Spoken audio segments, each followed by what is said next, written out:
Hi friends, ಹೇಗಿದ್ದೀರಾ? ಎಲ್ಲರೂ ಆರಾಮಿದ್ದೀರಾ? ಇನ್ನೊಂದು ರೆಸಿಪಿ ಜೊತೆ ನಾನು ಬಂದುಬಿಟ್ಟಿದ್ದೀನಿ. ಏನಪ್ಪ ಅದು ಅಂದರೆ ಚಿಕನ್ ಡ್ರೈ. ತುಂಬ ಸಿಂಪಲ್ ಇದು. ಫ್ರೈ ಥರ ಈರುಳ್ಳಿ, ಹಸಿಮೆಣಸಿನ್ಕಾಯಿ ಏನು ಬೇಕಿರಲ್ಲ ಇದಕ್ಕೆ. ಯಾವ ಥರ ಮಾಡೋದಂತ ನೋಡ್ಕೊಂಬಿಡೋಣ. ಒಂದು ಪಾತ್ರೆಯಲ್ಲಿ ಚಿಕನ್ ಕಟ್ ಮಾಡಿ ತೊಳೆದ್ಬಿಟ್ಟು ಸ್ವಲ್ಪ ಆಯಿಲ್ ಹಾಕಿದ್ದೀನಿ ಅಷ್ಟೇ. ಸ್ವಲ್ಪ ಆಯಿಲ್ ಹಾಕ್ಬಿಟ್ಟು ಉಪ್ಪು ಮತ್ತು ಅರಿಶಿನ ಹಾಕಿ ಚೆನ್ನಾಗಿ ತಿರುಗಿಸ್ಬಿಟ್ಟು ಒಂದು ಪ್ಲೇಟ್ ಮುಚ್ಚಿ ಇಟ್ಬಿಡೋ ಬೇಯಿಸೋದು ಅದನ್ನು. ಅದು ಎಲ್ಲಿವರೆಗೆ ಅಂದರೆ ನೀರೆಲ್ಲ ಬಿಟ್ಕೊಂಡು ನೀರೆಲ್ಲ ಡ್ರೈ ಆಗೋವರೆಗೂ ಅದನ್ನು ಬೇಯಿಸ್ಬೇಕು. ಅದನ್ನು ನೋಡಿ, ಈಗ ಒಂದು 70% ಕುದ್ಬಿಟ್ಟಿದೆ ಇದು.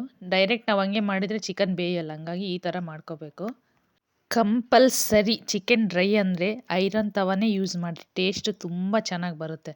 ನೀವು ಕಡಾಯಿ ಆದರೂ ಕೂಡ ಐರನ್ ಯೂಸ್ ಮಾಡಿ, ಟೇಸ್ಟ್ ಅಥೆಂಟಿಕ್ ಆಗಿರುತ್ತೆ. ನಾನೀಗ ಹಂಚಿಟ್ಬಿಟ್ಟು ಅದಕ್ಕೆ ಸ್ವಲ್ಪ ಆಯಿಲ್ ಹಾಕಿದ್ದೀನಿ. ಅಲ್ಲ ಬೆಳ್ಳುಳ್ಳಿ ಪೇಸ್ಟ್ ಆಗಿಂದಾಗೆ ರುಬ್ಬಿ ಫ್ರೆಶ್ ಆಗಿ ಹಾಕ್ಕೊಂಡಿದ್ದು. ಕಲರ್ ಚೇಂಜ್ ಆಗೋವರೆಗೂ ಫ್ರೈ ಮಾಡ್ಕೊಳ್ಳೋಣ ಅದನ್ನು. ಕಲರ್ ಚೇಂಜ್ ಆದಮೇಲೆ ಆಗಲೇ ಬೇಯಿಸಿಟ್ಟಿದ್ವಲ್ಲ ಚಿಕನ್ನು, ಅದನ್ನ ಹಾಕೋದೀಗ. ಇಲ್ಲಿ ನೋಡಿರಿ, ನಾನು ಯಾವುದೇ ಈರುಳ್ಳಿ, ಹಸಿಮೆಣಸಿನ್ಕಾಯಿ ಏನೂ ಬಳಸಲ್ಲ. ಅದೆಲ್ಲ ಹಾಕ್ಬಿಟ್ರೆ ಅದು ಫ್ರೈ ಆಗುತ್ತೆ. ಫ್ರೈಗೆ ಡ್ರೈಗೆ ತುಂಬ ಡಿಫ್ರೆನ್ಸ್ ಇದೆ.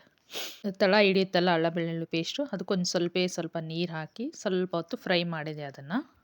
ಇದು ಆಗಲೇ ಬೇಯಿಸಿರೋದ್ರಿಂದ ಟೈಮ್ ಏನು ಅಷ್ಟು ಹಿಡಿಯಲ್ಲ. ಇದು ಟೇಸ್ಟ್ ಮಾತ್ರ ಸೂಪರಾಗಿರುತ್ತೆ. ಕಡಿಮೆ ಇಂಗ್ರೀಡಿಯೆಂಟ್ಸು, ಟೈಮ್ ಜಾಸ್ತಿ ಹಿಡಿಯಲ್ಲ. ಇದಕ್ಕೆ ಬಂದುಬಿಟ್ಟು ಸ್ವಲ್ಪ ಪೆಪ್ಪರ್ ಪೌಡ್ರು ಮತ್ತು ಚಿಕನ್ ಮಸಾಲ ಹಾಕಿದ್ದೀನಿ.